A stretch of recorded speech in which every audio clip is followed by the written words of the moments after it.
su columna que está desfilando a través de radio, de televisión, a través de la revista Siempre, pues deja constancia de escucha permanente por el fortalecimiento de la democracia y por el fortalecimiento también de nuestra libertad de expresión superada en este sexenio y que nos ha costado demasiado simplemente el día de ayer, otro periodista, lamentablemente, séptimo de este año en este sangriento sexenio del presidente. Bueno, entonces como periodista pues vamos a hacer filas en eso. Y bueno, ya lo que vamos a sostener con la maestra Beatriz Paquet, pues es un encuentro para que nos retroalimentemos. Ella viene a manejarnos algunas ideas sobre lo que se está haciendo y lo que se debería de hacer ahora de cara al proceso electoral del 2024 y el papel que vamos a jugar también los medios de comunicación en esta circunstancia. A ella le interesa también conocer las opiniones de todos nosotros para llevarse a un panorama más amplio de lo que está pasando en las distintas regiones del país. Entonces, de ahí que nos haya pedido tener este acercamiento, debo decirles, según me comentaban los integrantes del Frente Amplio de la sociedad civil, esta es la primera visita que hace a provincia la maestra Marqués y quiso hacerlo con su gremio, con el periodístico, precisamente para tener ese intercambio, cosa que le agradecemos bastante y que, bueno, ojalá pues todos aportemos lo que nos corresponde para que ella se lleve un panorama también más amplio de toda esta situación y que se cumplan los objetivos que se están buscando. Una disculpa sobre todos los compañeros desafortunados, muchos salen hasta ahorita a las 9, el Salvador para acá, creo que se van a empezar a incorporar, pero es una disculpa porque no han llegado. Como siempre, otros que han esta noche nos metieron dos horas que temprano también, que llegaran todos los que tenemos programados, pero bueno, esperemos que sea ahorita que se incorporan los demás. Yo le agradezco al maestro Manuel Godina, presidente del capítulo Colima, de la primera plana, a mi compañero y amigo Alfredo Quiles Cabrera, que es el coordinador general del Club de Reporteros, que están aquí, compañeros periodistas de la Vieja Guardia, de los mexicanos que tenemos aquí, Jesús Murguía, agradezco que esté por aquí también, y todos. Muchas trayectorias, entonces no quiero abundar más.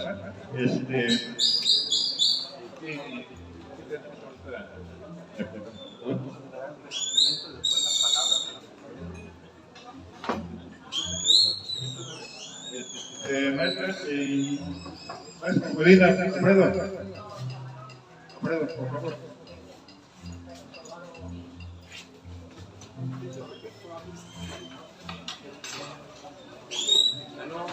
Las organizaciones periodísticas de aquí del Estado, vamos a aprovechar la oportunidad de su visita para entregarle un reconocimiento a nombre de las asociaciones de periodistas mexicanos, también a través del capítulo Colima, de la primera plana, el maestro Manuel Godina, Alfredo Quiles como coordinador general de los reporteros, hicimos entregarle un reconocimiento.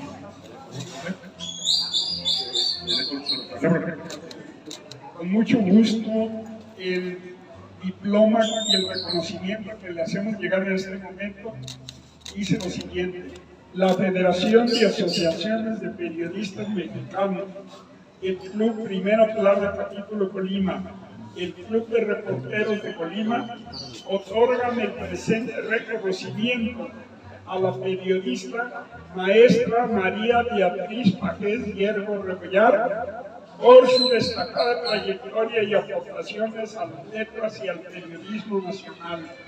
Atentamente, Colima, Col, 17 de noviembre del 2023, en el orden en que están: Manuel Godina Velasco, presidente del Club Primera Plana Colima; Juan Ramón Negrete Jiménez, presidente honorario vitalicio de Aftermex; y Alfredo Quiles Cabrera, coordinador general del Club de Reporteros de Colima, Asociación Civil.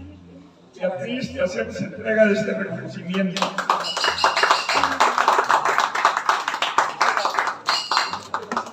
No sé si quieres comentar algo. No. Bien, maestros, está bien merecido. Muchas felicidades.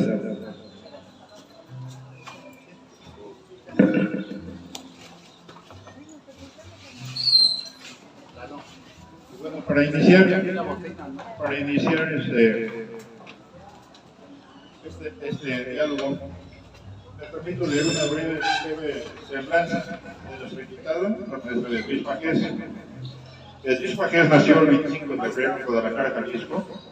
Es hija del legendario periodista José Pajés Hierbo, fundador de las revistas semanales Hoy, Mañana y Siempre. Estudió la carrera de Ciencias de la Comunicación en la Universidad de Anáhuac, donde después impartió clases. Ha trabajado como articulista y reportera en distintos medios nacionales. Ha sido conductora, reportera y editorialista en distintas cadenas de televisión, como son el Canal 11, Televisa, Multivisión y Canal 40. Comentarista política en diversos programas radiofónicos. Participó como integrante de la mesa de análisis político de Matitlán, conducida también por periodista Rosso. Durante su trayectoria profesional ha entrevistado a diferentes personalidades. Entre las más destacadas se encuentran el expresidente de Cuba, Fidel Castro Ruz. Esta entrevista fue editada por el gobierno cubano y después en México con el título Fidel Castro, presente y futuro de Cuba. Entrevistó también al jefe espiritual del budismo tibetano, el Dalai Lama, al secretario general de la ONU, Boutros Ghali, y al expresidente de la República de Haití, Jean Bertrand Aristide. Ha publicado cientos de artículos sobre la situación nacional e internacional y dictado diversas conferencias en numerosas universidades del capital y de toda la República Mexicana. En el año 2006 fue electa diputada federal por el principio de representación proporcional. Participó como miembro de las comisiones de Cultura, Equidad y Género y en la de Feminicidios. Junto con otros legisladores de distintos partidos, también fue autora de la reforma constitucional para el derecho a la cultura y como integrante del Grupo República Laica, impulsó la reforma del artículo 40 de la Constitución para definir al Estado mexicano como una república representativa, democrática, federal y laica, iniciativa que fue aprobada en febrero de 2010 por la Cámara de Diputados. En el marco del centenario de la Revolución Mexicana, coordinó la obra Revolución e instituciones en la que participaron destacados académicos, historiadores, políticos e intelectuales. Ha sido secretaria de Cultura del Comité Ejecutivo Nacional del Partido Revolucionario Institucional. En 2016 fue diputada constituyente designada por el Ejecutivo Federal, donde fue parte del grupo de legisladores que redactaron la Carta Magna de la Ciudad de México. Integró las comisiones de Carta de Derechos y la Ciudadanía y el Ejercicio Democrático. Ha recibido diversas condecoraciones, entre otras, la medalla Gandhi King y Queda por su labor a favor de la paz entre los pueblos, la medalla Jesús Reyes Heroles del Comité Ejecutivo Nacional del Partido Revolucionario Institucional, las llaves de la ciudad de Tlaxcala, la medalla Elvia Carrillo Puerto por defensora de los derechos de la mujer, la medalla Margarita Maza de Juárez por la defensa de los derechos de la mujer, la Garza de Plata de la Universidad Autónoma de Hidalgo, el premio Puchimán de la Universidad Juárez del Estado de Tabasco. Asimismo, el premio Laureana Bright por los derechos humanos y de la mujer, la presea Mujer del Año por el Círculo Internacional Periodístico, el premio a la Mujer Empresaria por Women Entrepreneurship Day. En 2018 fue candidata al Senado de la República por el principio de mayoría relativa por la Ciudad de México. Actualmente es directora general de la revista Siempre y miembro fundador del Movimiento Ciudadano Sí por México, el Frente Cívico Nacional y Unidos Unidas. Participa como analista política en Desayunando con Carlos Alarraqui en Atípica TV. Les dejo con nosotros a nuestra invitada, la maestra Beatriz Pajés. Gracias. Gracias. Gracias sobre todo por invitarme a estar en esta hermosa ciudad de Colima y gracias a Roberto porque efectivamente el primer encuentro que tengo aquí a mi llegada pues es con mis colegas periodistas, tener un acercamiento con mi gremio. Si les parece bien, a mí me gustaría más que ustedes preguntaran, hablar un diálogo, más que yo apoderarme del micrófono. Pero antes sí me gustaría un poco compartir con ustedes algunas inquietudes que tenemos como periodistas, que tenemos como cabeza o dueños de medios de comunicación o simplemente como articulistas, reporteros, porque creo que nunca hemos vivido como periodistas una un contexto tan adverso para hacer periodismo. Como yo recordaba aquí efectivamente con algunos amigos, pues vengo de una tradición donde los periodistas de hace 50, 60 años, o quizás un poco más, enfrentaron el poder presidencial. Cuando se hacía periodismo únicamente para servir al presidente de la República, donde la línea que tenían que acatar los medios de comunicación era únicamente la que marcaba la presidencia, y hay de aquel medio que no se sometiera o se sujetara a esa línea autoritaria. Creíamos que de alguna manera habíamos superado eso, pero como bien dicen, la democracia y la libertad de expresión nunca es para siempre. Nos equivocamos si llegamos a creer que las libertades las tenemos conquistadas y las tenemos garantizadas de manera permanente. Hoy sabemos que no es así. Y uno de los ejercicios que muestran esto es lo que vemos todos los días, esa pesadilla que se llama las mañaneras, que hace las veces de un tribunal, por no decir de un patíbulo, donde se descalifica permanentemente a la prensa crítica, se insulta, se difama, se burla de los periodistas que tienen un claro compromiso con la independencia y con la libertad de expresión. El Parlamento Europeo, como ustedes saben, y otras organizaciones internacionales que están dedicadas a la defensa de la libertad de expresión, le han dicho en varias ocasiones al presidente que deje de atacar a la prensa, porque en ese momento convierte a todo periodista en un blanco fácil para la agresión, es decir, pone en riesgo su integridad física. Sin embargo, bueno, pues el presidente insiste en denostarnos, sobre todo, por supuesto, a aquella prensa que no le gusta, y este acoso ha favorecido el hecho de que México, como ustedes saben, pues es considerado a nivel internacional como el país más peligroso para ejercer el periodismo. De 2000 a la fecha, esta organización, como artículo 19, ha documentado una cantidad muy importante de periodistas asesinados. Ayer tuvimos un último caso, ahí en Ciudad Juárez, con Ismael García, que no sabemos si tiene que ver directamente con el oficio, con la profesión, pero de cualquier manera esto deja ver que los periodistas estamos en un escenario adverso para ejercer de manera segura nuestras libertades y el ejercicio de la profesión. Pese a estos altos índices de violencia que se le han señalado al periodista, al presidente, al gobierno, pues ha creado y creó esta sección que se conoce como Quienes tienen las mentiras, que fue pensada solamente y exclusivamente para denostar a los periodistas, para descalificar a la prensa crítica y para restarle credibilidad. Utilizar el máximo cargo público como es el presidente y la tribuna política más importante del país para satanizar a los medios de comunicación es sin duda un abuso de poder. El presidente dice una y otra vez que él es un ciudadano común y corriente que tiene derecho a la réplica. Él no es un ciudadano común y corriente. Él ostenta el cargo más importante y esto le da atribuciones, le da facultades muy importantes, les da un poder que otros ciudadanos no tenemos y que nos coloca en una situación de indefensión.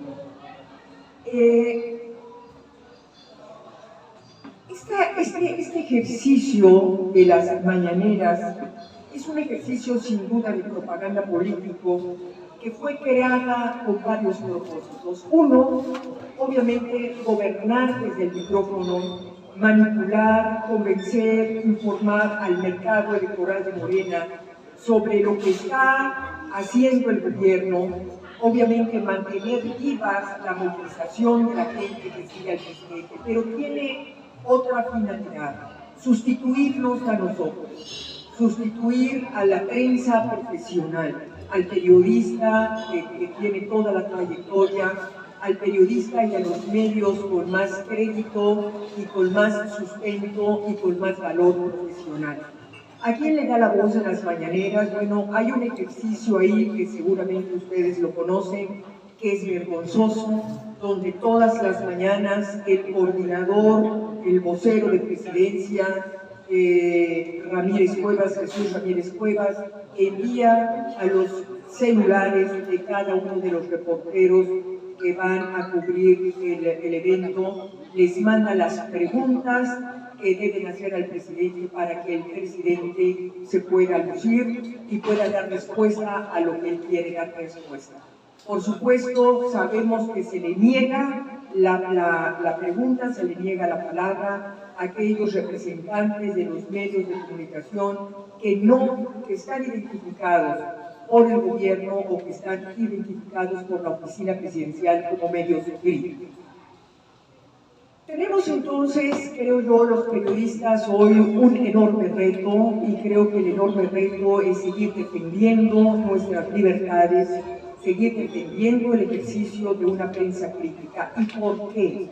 Por algo muy importante, porque creo que en el 2024 se vienen las elecciones y el proceso electoral más peligroso en la historia de todos los tiempos.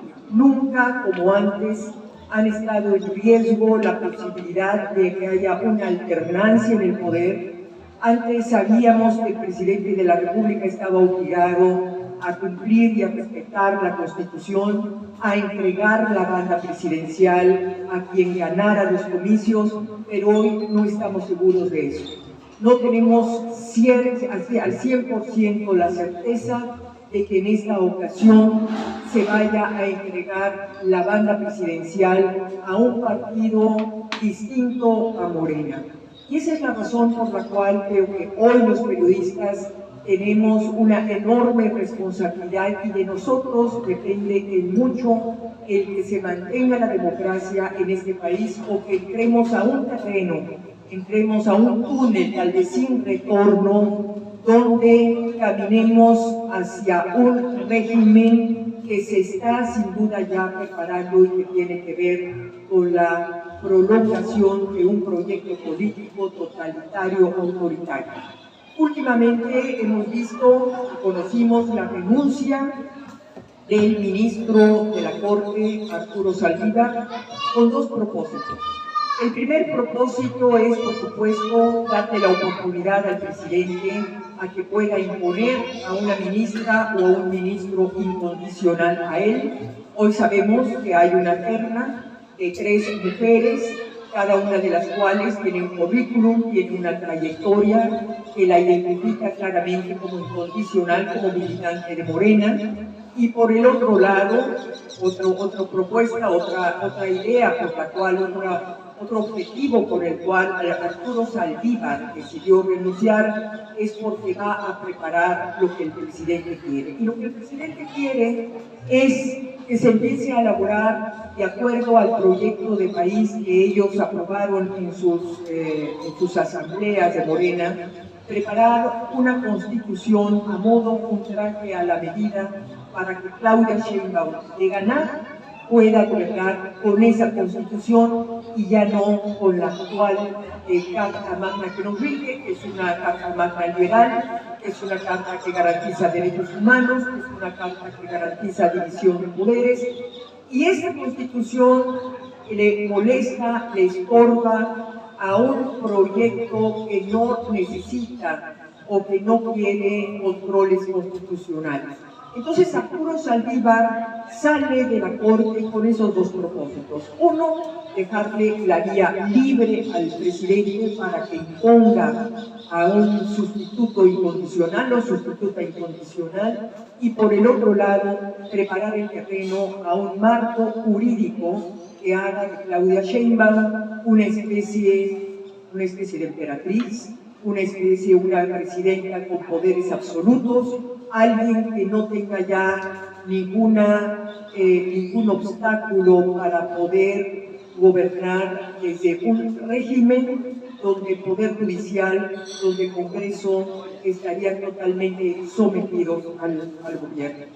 Entonces yo creo, simplemente para decirles que tenemos como prensa crítica, como prensa libre, como prensa independiente, yo creo que un enorme reto y un enorme desafío para seguir señalando todos estos abusos de poder y sobre todo para señalar y tratar de convencer a la gente, a nuestros lectores, a nuestros escuchas, de los riesgos que puede implicar el triunfo de Morena en el 24. En estos 5 años, de alguna manera, han estado tratando de respetar, entre comillas, las leyes, y han estado tratando de respetar los límites. Pero creo que de prolongarse en el poder, entonces tendrían la puerta absolutamente libre para poder entonces implantar un gobierno que tendría que ver más con el totalitarismo y tendría que ver más con el poder absoluto que con una república democrática. ¿Qué se está haciendo? Bueno, las organizaciones ciudadanas en este momento están jugando un papel muy importante a nivel nacional. Como nunca nos estamos organizando juntos, sin duda, con los partidos políticos del Frente Amplio. Creo que hoy no podemos entender las cosas en que cada quien vaya por su lado. Es muy importante esta alianza que puede hacerse entre partidos de sociedad para poder combatir al régimen. Por primera vez, yo creo que desde la Revolución Mexicana la sociedad se está organizando. Antes lo hacían, antes de 1910, la ciudadanía se organizó en estas especies de clubes que hacían en la clandestinidad, en las fábricas, en los hogares, y hoy lo estamos haciendo públicamente a través del medio digital. Nos estamos organizando, pero lo estamos haciendo también físicamente. Están creciendo como nunca las organizaciones, hay una efervescencia social que creo que tiene, por supuesto, el desafío de unirse, de organizarse y de poder caminar junto con los partidos políticos en este combate que tenemos que dar muy de frente para impedir el triunfo de Morena. Yo creo que podemos enfrentarnos en el 24 a lo que sea, y lo que sea es, por supuesto, la participación del crimen organizado en un estado como Colima. Ustedes saben perfectamente de qué hablo. Lo que ocurrió en el 2021, cuando una buena cantidad de candidatos de Morena ganaron las gubernaturas gracias a la participación del crimen organizado. Son ellos los que impulsaron e hicieron posible que muchos de ellos ganaran en las urnas a punta de pistola con sicarios que estuvieron amenazando a los electores. Y creo que este escenario se va a repetir en el 2024, porque si lo llegaron a hacer para colocar y poner gobernadores, ¿por qué no utilizarlo para imponer a una presidenta de la República? Y por el otro lado, tampoco sabemos qué papel pueden jugar las Fuerzas Armadas, unas Fuerzas Armadas que han recibido una cantidad impresionante y como nunca de privilegios, cargos, posiciones, dinero, concesiones. Hoy son empresarios, hoy están distraídos de sus funciones fundamentales. Hoy, más que a combatir al crimen, que eso no le interesa al gobierno, están dedicados a desarrollar las mega obras del gobierno, como son el Tren Maya, como es la refinería Dos Bocas, como es el aeropuerto Felipe Ángeles. Están en las aduanas, están en los puertos y aeropuertos, están en todo excepto en lo que deberían de estar, y es en combatir al crimen organizado. Consentido estos personajes. Ayer dijo el presidente que estuvo en Badiraguato y dijo: ¿por qué no me siento muy a gusto aquí? Viva Badiraguato. No estoy de acuerdo con que se satanicen a ciertos personajes, obviamente refiriéndose al líder del cártel de Sinaloa. Entonces, bueno, creo que esto es un anuncio de lo que viene. Sabemos dónde están sus alianzas, sabemos lo que les interesa, sabemos por qué no los combate, y sabemos también que podría utilizarlos perfectamente para poder imponer el triunfo de Claudia Sheinbaum en el 2024.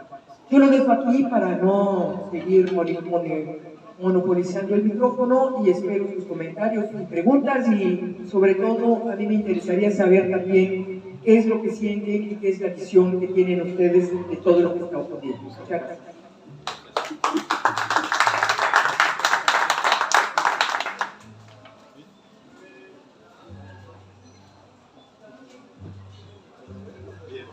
Compañeras, compañeros, vamos a empezar el diálogo. Le pediría al senador Medina si queda abierto, pero a ver quién quiere ser. Ah, perfecto.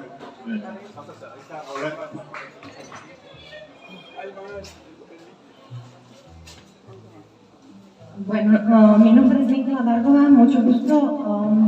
Mire, lo que usted nos comentó, pues realmente son cosas que todos lo sabemos, toda la sociedad lo sabe, pero el problema es que yo personalmente pienso que todos ya se cansaron, todos lo saben y nadie hace nada porque la sociedad ya se cansó.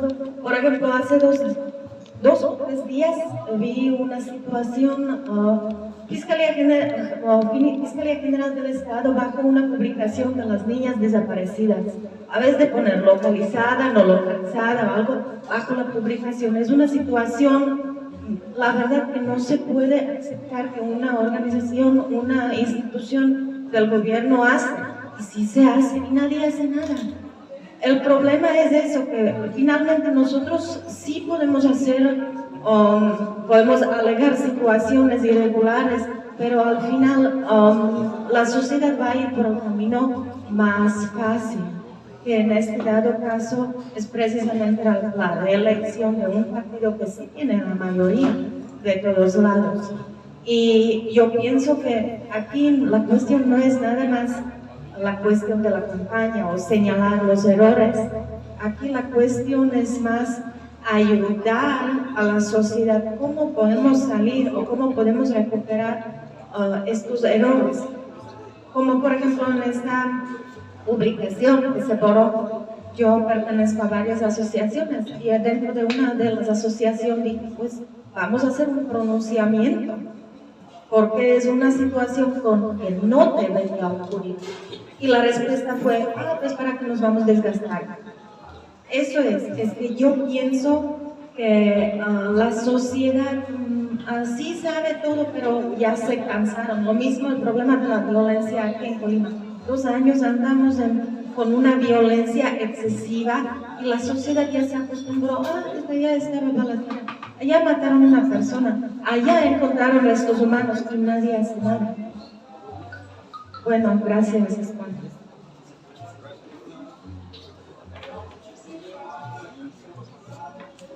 Claro, tiene absoluta razón. A ver, lamentablemente tenemos una sociedad a nivel nacional poco interesada en la política, poco comprometida con lo que sucede en el país, o sucede en un estado, o sucede en tu ciudad. Tenemos muy pocos años con una sociedad que comienza a organizarse.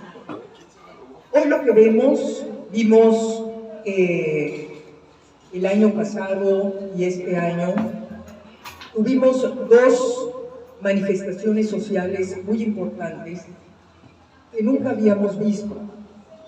Una de ellas fue la que se dio en noviembre del año pasado, cuando la gente salió a las calles de las principales ciudades del país para defender al Instituto Nacional Electoral. Porque había una reforma, el intento de una reforma, para desmantelar y eliminar al órgano electoral. Esta respuesta que dio la sociedad fue realmente sorprendente porque está hablando de un nuevo despertar. Y después, en febrero de este año, vimos también los zócalos de las principales ciudades del país, también a la gente defendiendo a la Suprema Corte de Justicia de la Nación.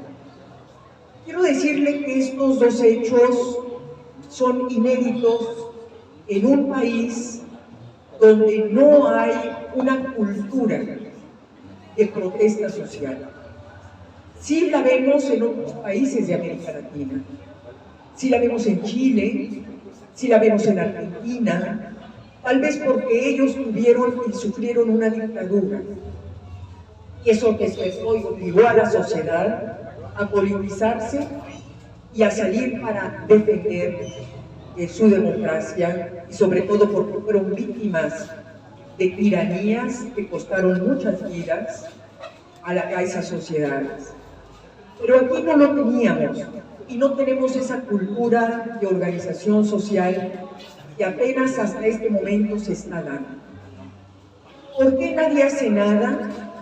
Porque efectivamente hay un grado, hay una cultura de impunidad impresionante, que son, por supuesto, parte de estas lacras que México, de las cuales México necesita deshacerse, y se va a deshacer en la medida en que tu sociedad cambie. Pero como usted sabe, una sociedad no cambia de un día para otro, es un proceso. Y creo que esto que hemos estado viviendo en estos últimos 5 años, de alguna manera nos ha venido a despertar. Nos ha dicho, como yo le decía hace un momento, nosotros creíamos que no teníamos ningún problema con la democracia. Que la democracia la teníamos comprada. Y la democracia hoy descubrimos que no es para siempre. Que si no tienes una sociedad capaz de defenderla, te la arrebata. Y te la arrebata un populista autoritario como el que tenemos en este momento. Una de las cosas con las que vamos a luchar en la elección del 2024, a propósito de la sociedad que tenemos, es con el altísimo abstencionismo que hay. Colima no está, es uno de los estados quizás con menos abstención. Ustedes creo que andan en un 45% de abstención. Pero hay estados, como por ejemplo Baja California Norte, que tiene un 65% de abstención. Es impresionante. La mayor parte del norte de los estados de la República, Chihuahua, Sonora, por ejemplo Guanajuato, que está en el centro de la República, están en el 60 y tantos % de abstención. Es decir, a la gente no le interesa ir a votar. El Estado de México, así es. Mire, le voy a decir lo que pasó en el Estado de México. Las organizaciones ciudadanas, varias, salimos a los puntos claves del Estado de México una semana antes de que se llevaran a cabo las votaciones. Fuimos a los fraccionamientos más caros del Estado de México porque se supone que ahí la gente participa más. ¿Y cuál fue la respuesta de mucha gente que iba en camionetas último modelo y de lujo? Te subían, no te bajaban la ventanilla para recibirte un volante. Y nosotros dijimos, esta es una señal, esta es una mala señal de la que las cosas no van a estar aquí. Y efectivamente, debido a la apatía, fue que ganó esta mujer que no merece el título de gobernador. Pero ¿qué pasa? Cuando tú tienes una sociedad que no participa, es cuando los partidos políticos, el partido político en el poder, tiene la posibilidad de repartir recursos, comprar el voto y llenar las urnas con esa gente que fue comprada. Lo único que podemos como ciudadanía hacer en el 24, la única arma que tenemos es salir a votar para cambiar esto. No vamos a recurrir, por eso decía yo, bueno, no vamos a recurrir a las armas. Nuestra única arma es la votación. Y sí, por eso mencionaba yo el papel que podríamos tener en este momento los medios, el papel que tenemos las organizaciones ciudadanas, el papel que van a tener los partidos políticos de oposición para promover el voto, porque es la única forma de cambiar en el 24 el Estado de México. Pero bueno, es todo un desafío.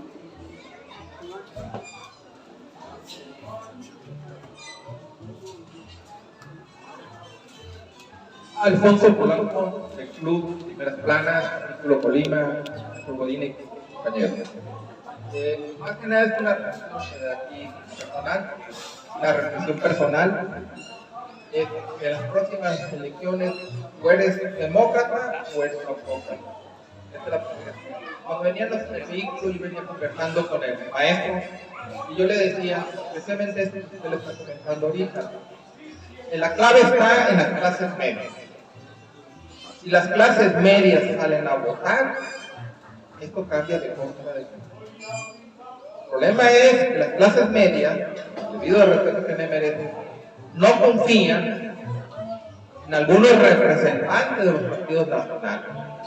Por eso la resbalada que se dio Xochitl Gálvez no fue tan mal vista por quienes simpatizan con el bloque, cuando dijo algo referente a un presidente del partido. O sea, no fue mal visto por mucha gente, ¿verdad? Entonces, esa resbalada, mucha gente despertó, ¿verdad? Diciendo, bueno, esta mujer dice que no va a jalar esta encuesta, ¿verdad? Y la última pregunta que tengo, ¿cómo van a enfrentar el bloque Frente Amplio un presupuesto a la elección de casi 2 millones de pesos? Más de 2.000 millones de pesos. Porque van a utilizar todo el presupuesto federal para las elecciones. Y es una cantidad muy dura. Incluso ya están comprando. Tienen el cinismo de decir que por los efectos de Otis, del temblor, van a ayudar a la gente con tanta cantidad de miles de pesos. O sea, no es ayuda. Yo he visto gente que se ha ido a registrar que en sus casas no les pasó nada, pero ya están asegurándole 35,000 pesos. Y ahí sí veo grave porque están contando ya la voluntad y la percepción de algo.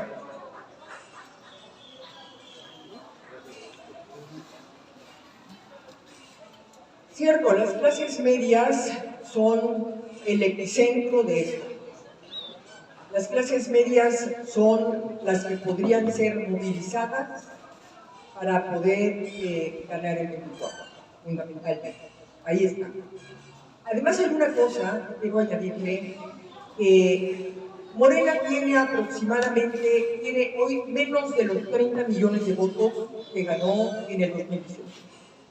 Digamos que está en un 20 y tantos, 22 millones de votos asegurados, voto duro, que en este momento tiene Morena, y que es el voto comprado a través de los programas sociales que distribuye y que directamente entrega.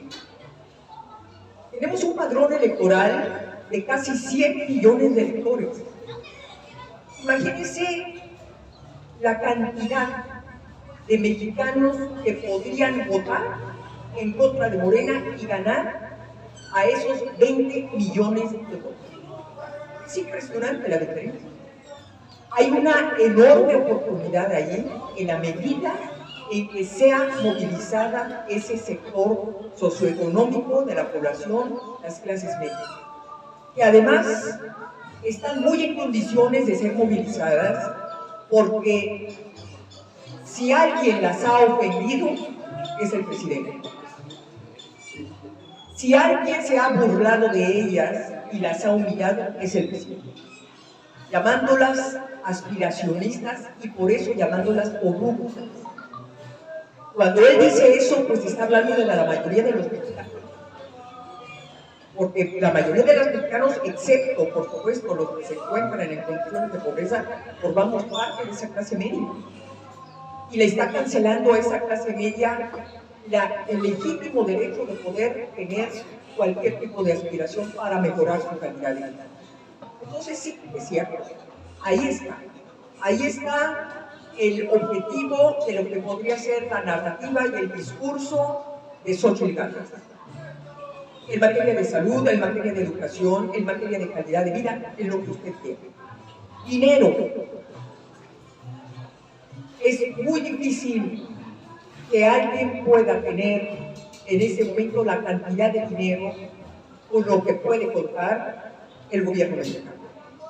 Porque además no solamente es, y aquí vamos a lo otro, no solamente va a ser gobierno de dinero legítimo,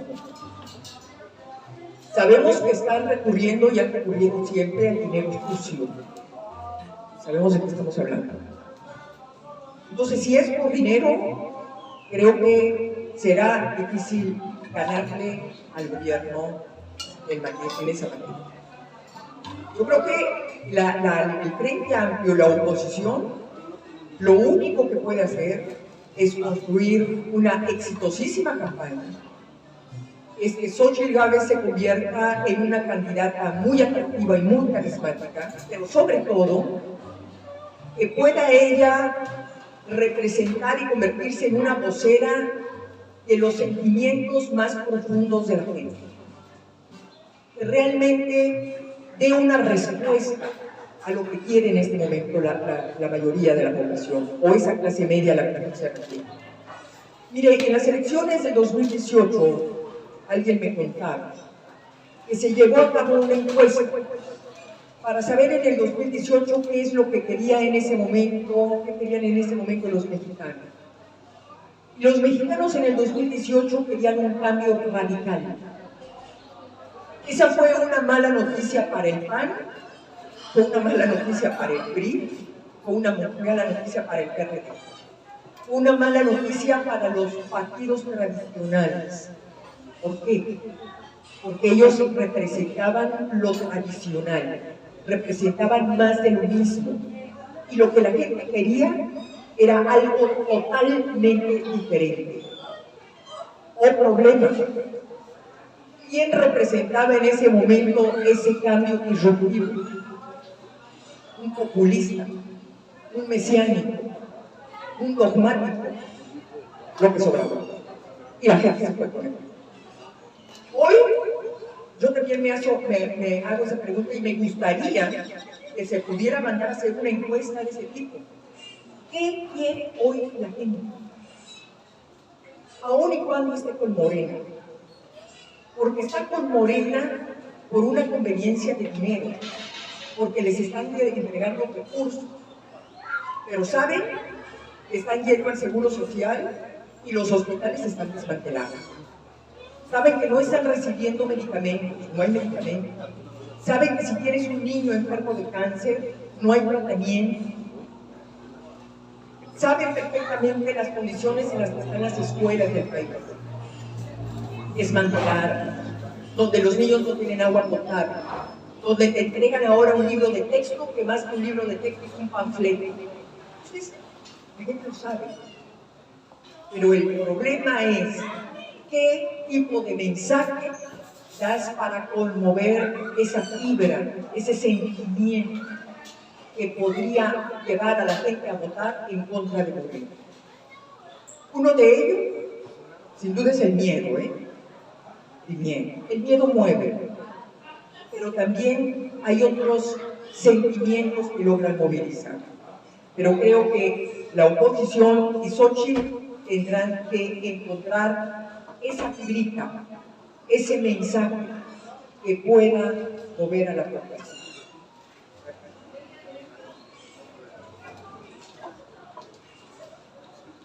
A ver, platicábamos al principio de esto.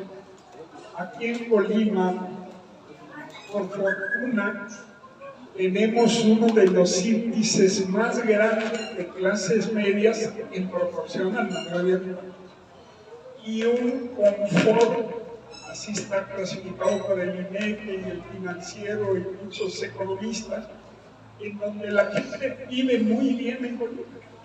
Y aquí tenemos otro dato, es la zona conurbada Colima y Dani Álvarez, la que tiene el mayor número de vehículos por habitantes en todo el país.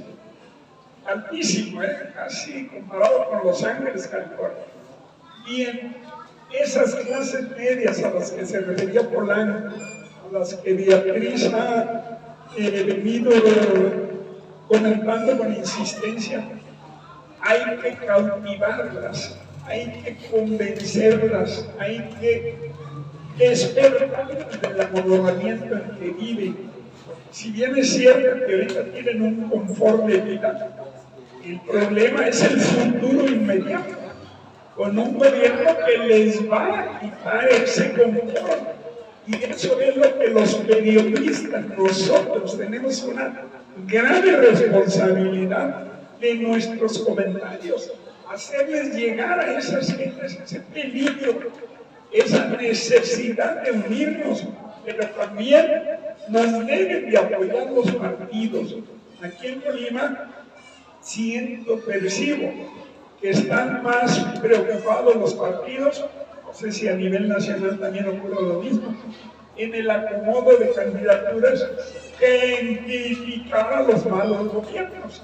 Entonces hay que despertar los partidos, hay que comprometer a los partidos y desde luego nosotros como periodistas tenemos que asumir esa responsabilidad. No nos podemos quedar nosotros de brazos cruzados.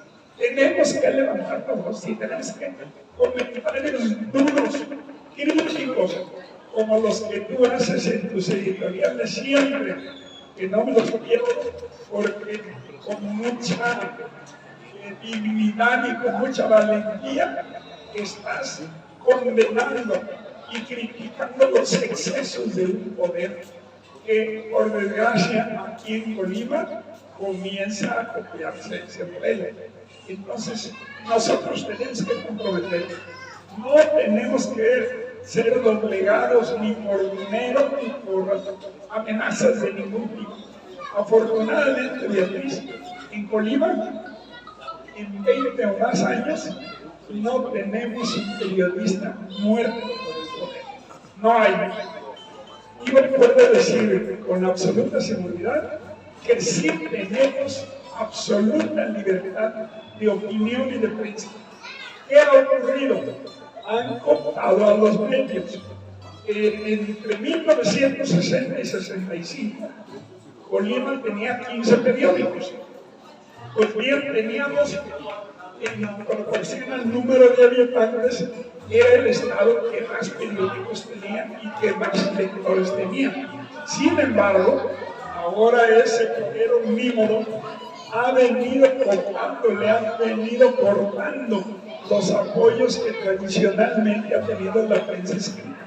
Y de esos 15 periódicos, nada más nos quedan dos: el Diario de Colima y el Noticiero. Todos los demás periódicos ya desaparecieron en Colima. Entonces, ¿por qué? Por falta de financiamiento que nos ahoga. Nosotros tenemos esa responsabilidad y yo creo que la debemos de ejercer, y junto contigo y con muchos otros que están a nivel nacional, seguir combatiendo estos malos gobiernos. Muchas gracias.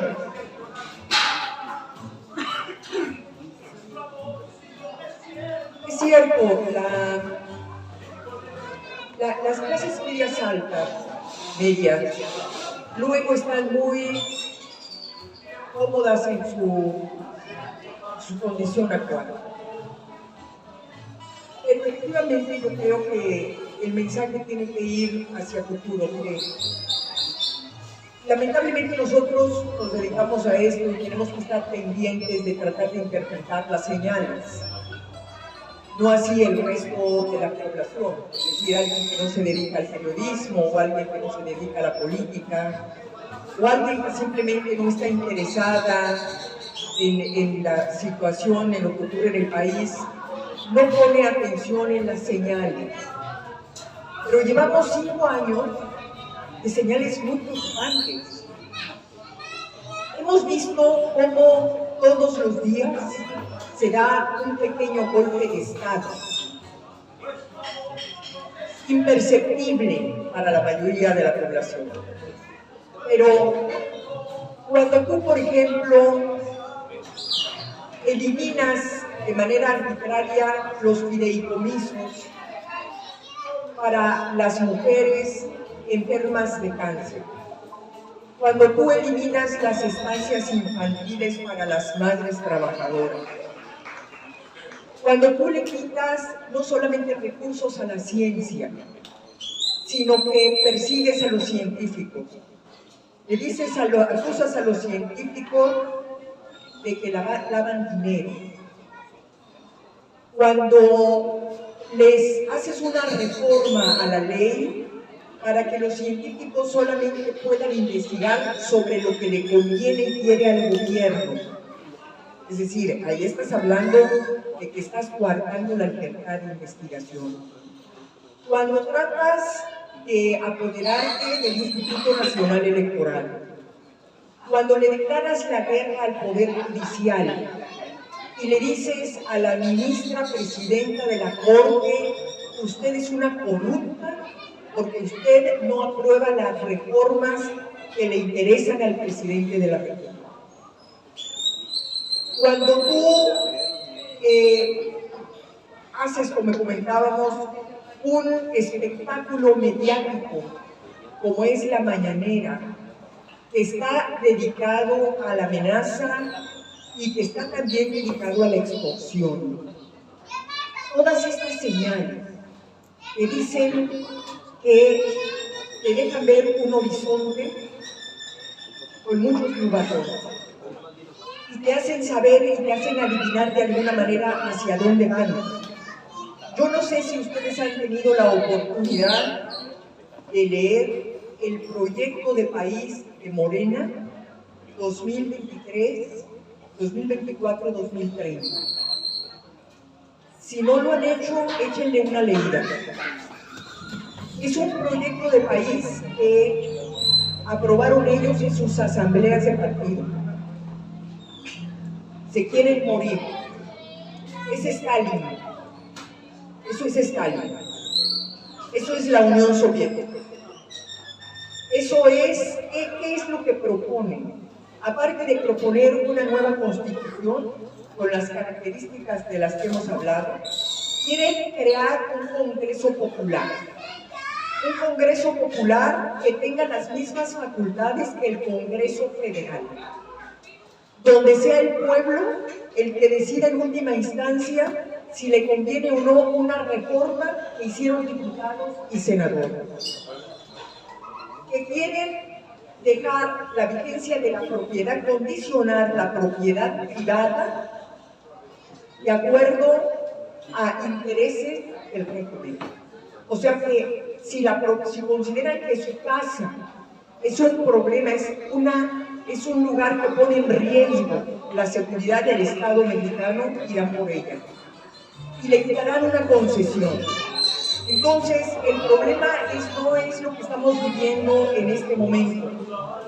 Como dice Kamala Harris, el problema no es dónde estás, sino hacia dónde vas. Ese es el tema. Y creo que eso es el papel de nosotros los medios, que tenemos que ir traduciendo, interpretándole a la gente qué es lo que viene, qué es lo que podría venir. Ese es nuestro papel, coincide con él.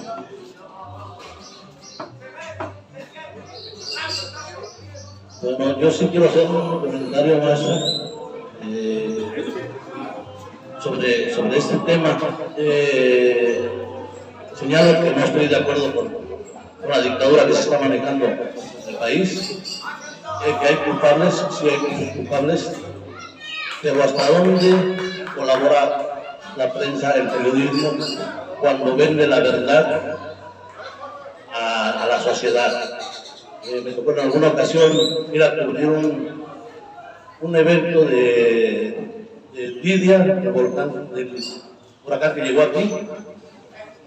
Vi a una reportera, no voy a dejar la imagen, que le decía al director de Protección Civil del Estado: ponte ahí para tomarte la foto, pero posa. Y voltea él y dice: poso, sí, porque estás trabajando. Eso es también traición a México. Creo que también el periodismo apuñala cuando vende la verdad por una cantidad de dinero cualquiera que sea. Siento que la sociedad cree en la prensa, cree que la prensa dice la verdad, y eso es lo que debemos de defender como periodista. No sé hasta dónde esté de acuerdo conmigo o en desacuerdo. De acuerdo, mire, fue hace como 2 o 3 días, el presidente acusó de cretinos a los dueños de los medios de comunicación por no pagar impuestos. Dijo que eran unos cretinos los empresarios en general que no pagaban impuestos, pero también se refirió a los dueños de los medios de comunicación. Yo estoy muy de acuerdo, por supuesto que todos tenemos que pagar impuestos. El problema es, hay un problema de congruencia, porque acusa a los medios que somos independientes, pero solapa a aquellos medios que le rinden pleitesía. Es el caso de su ideólogo, de su amigo, de Epigmenio Ibarra. A Epigmenio Ibarra le ha condonado una cantidad impresionante de impuestos. Y lo ha financiado, y le ha financiado. Y luego, cuando empezó este gobierno, se dijo que la relación entre los medios y el poder iba a cambiar, que iba a ser una relación transparente y que los lineamientos para distribuir la publicidad a los medios de comunicación iba a ser equitativa, que iba a estar a la luz del día y que no se iba a privilegiar a unos y a marginar a otros. Es lo que vemos hoy. Solamente 10 medios de comunicación a nivel nacional concentran más del 60% de la publicidad oficial. Por supuesto, La Jornada, que es el vocero, por supuesto Televisa, por supuesto Televisión Azteca, aun y cuando ahora hay pleito con ella, pero esa es la política de comunicación que hoy se sigue. A ver, muchos nos preguntamos, bueno, ¿y por qué con el escándalo de la Casa Gris no pasó lo mismo que con el escándalo de la Casa Blanca? La respuesta es muy fácil, porque en los tiempos de la Casa Blanca, todas las más importantes televisoras le dieron durísimo. Publicitaron ampliamente el escándalo de la Casa Blanca. Hoy, las grandes televisoras, nada, o muy poco. Esa es la diferencia. Entonces, sí, los medios, por supuesto, mucho están coludidos con un proyecto político que, en mi opinión, pone en riesgo el futuro de México. Y pone en riesgo el futuro de la prensa libre, y pone en riesgo el futuro de los partidos políticos de oposición, que podría llegar a perder el registro a partir del 2024 si Morena gana. Porque las reformas que van a hacer simplemente en el ámbito político electoral va a estar dirigida a tratar de desaparecer a la oposición.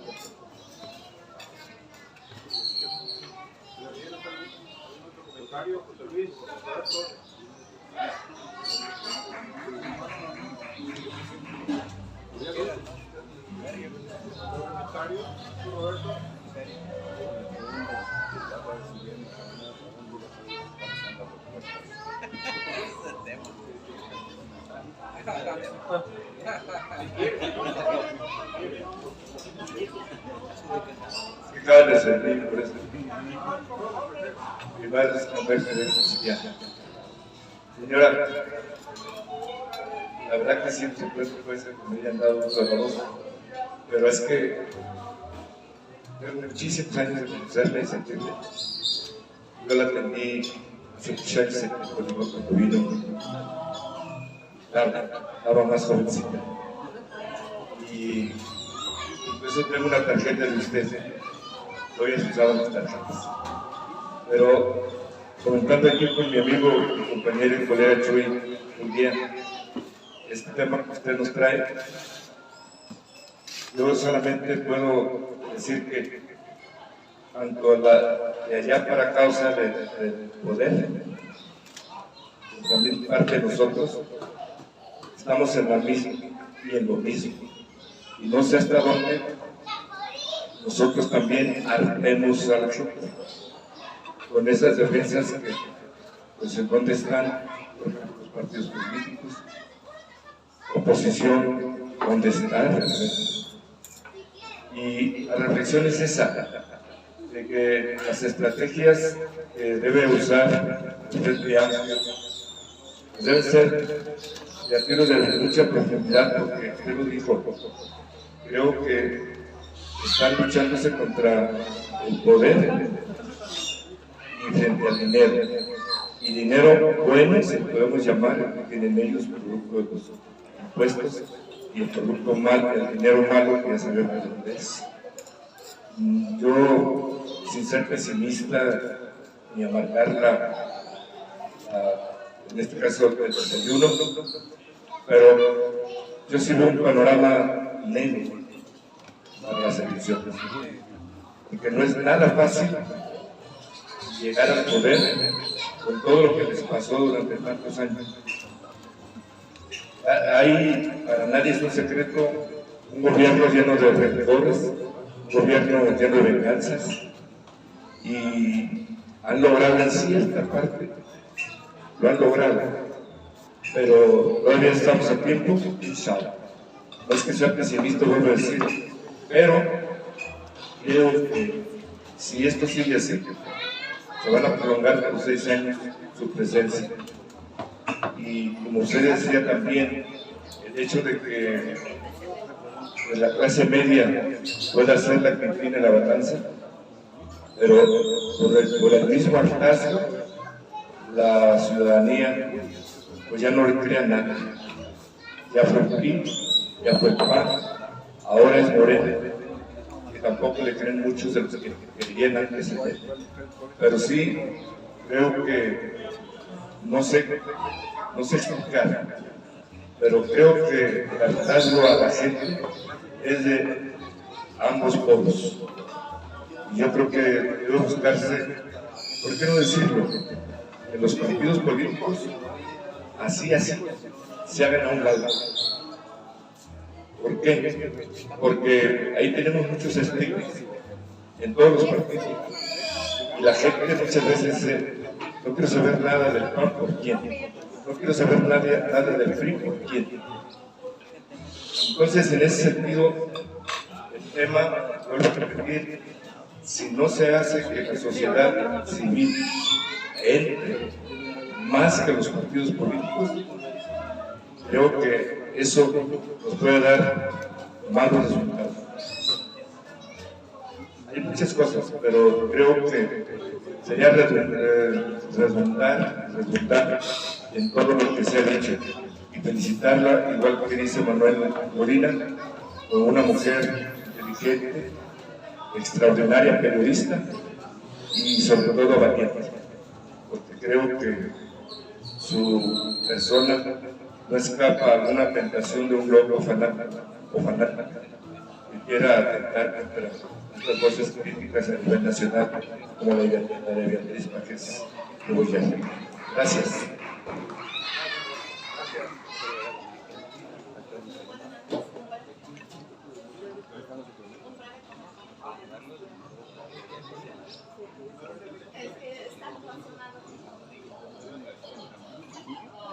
Muchas gracias.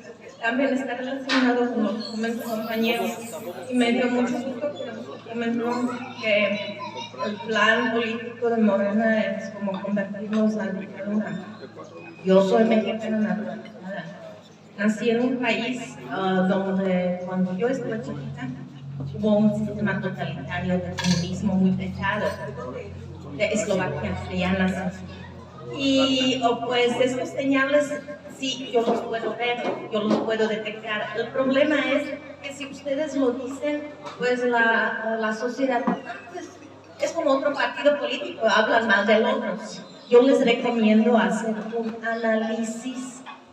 análisis concreto, porque para que, así como dijo mi compañero, para que no dicen que es lo que dijo PAN, lo que dijo PRI, para que no nos repetimos, nada más hablar mal de otros, hacer como un plan de análisis político, análisis del sistema jurídico, de la sociedad, del desarrollo, de todo esto que se convierta en un sistema totalitario, porque para una persona que nunca vivió en ese sistema, no conoce cómo funciona un sistema totalitario, no lo puede detectar. Es cuando.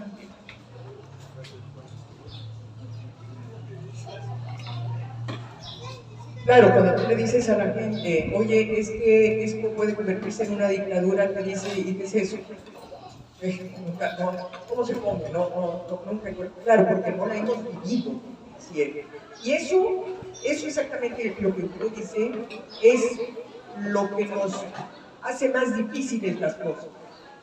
Porque no tenemos algo con que ejemplificar en vida, ¿no?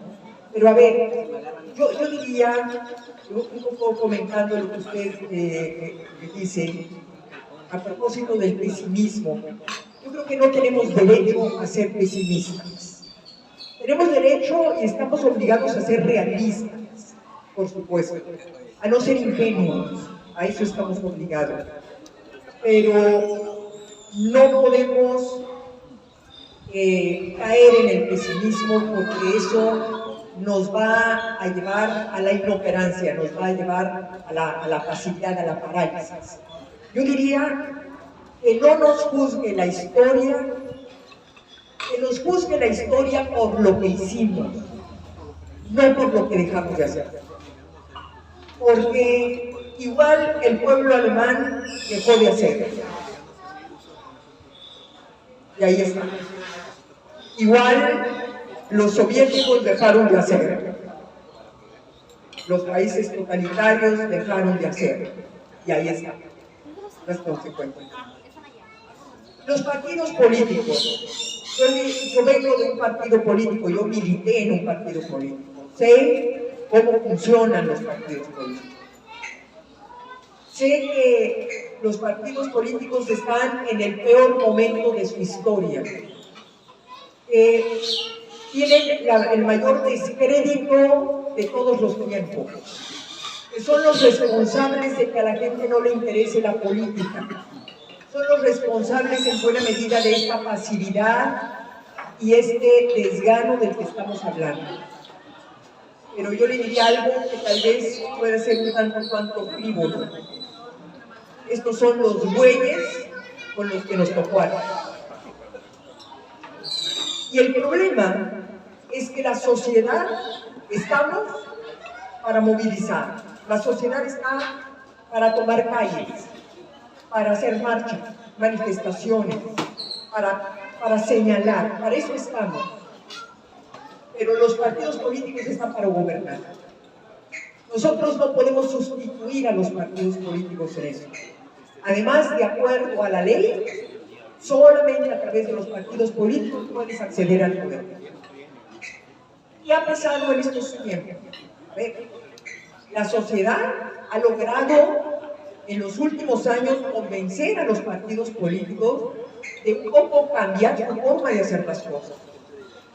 En el 2021, cuando vinieron las elecciones intermedias, gracias a la movilización de la sociedad, se logró que PAN y PRD pudieran formar la alianza entre esos tres partidos y poder conformar un bloque parlamentario para poder frenar las reformas constitucionales del presidente. Lo logró.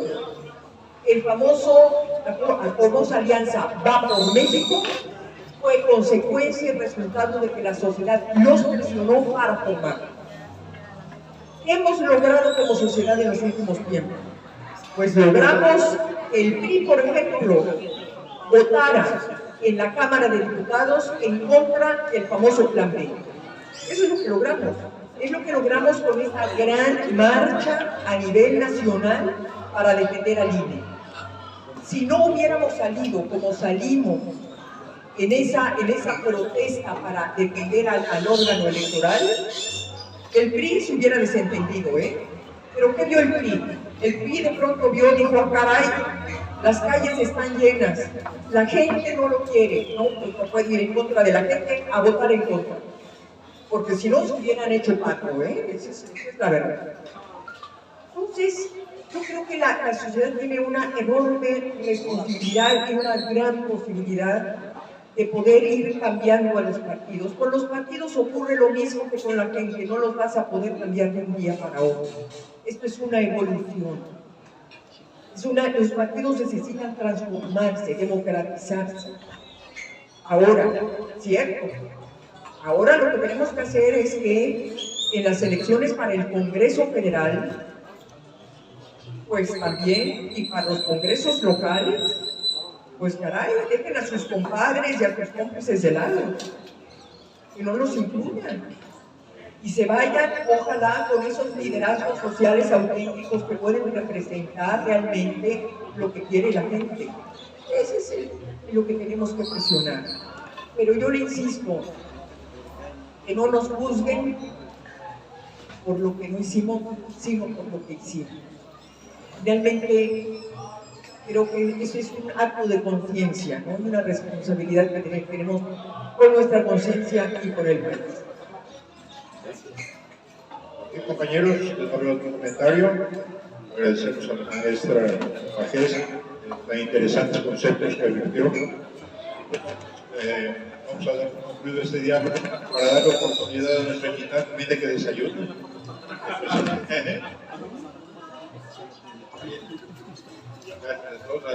Si habrá algún otro comentario, nos lo puede hacer saber, pero bueno, agradecemos a todos.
La recorta, ya lo